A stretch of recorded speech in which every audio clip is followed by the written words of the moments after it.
ঈদ আজমের যে দান, রাষ্ট্র সবার, দুনিয়া সবার, রাষ্ট্র এক ধর্মের, এক জাতির, এক গোত্রের নয়, রহমাতাল লিল আলামিনের রহমতের রাষ্ট্র মানে সব মানুষের স্বাধীনতা, অধিকার, ইজ্জত, নিরাপত্তা, শান্তির, ভালোবাসার যে রাষ্ট্র, যেটাকে রক্ষার জন্য কারবালার মধ্যে 6 মাসের শিশু আলী আসগর রাদিয়াল্লাহু তাআলা থেকে শুরু করে সবাই বুকের তাজা রক্ত ঢেলে দিয়েছিল।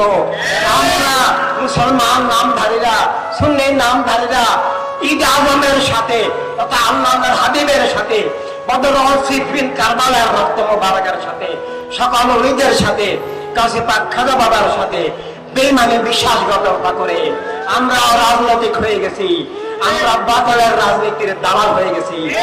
আমরাই বলেছি হিন্দুর জন্য হিন্দুস্তান না, হিন্দুস্তান এবং সারা বিশ্ব, শুধু মুসলমানের জন্য নয়, শুধু হিন্দুর জন্য নয়, সব মানুষের জন্য। আল্লাহ তাআলার নাম রাব্বিল আলামিন, রাব্বিন নাস, মালিকিন নাস, ইলাহিন নাস। এভাবে আমরা আজ আবার সেই তিন বাতিল এবং তাদের মূলকীয় থেকে সব মানুষের আত্মা, জীবন জগৎকে মুক্ত করতে হবে।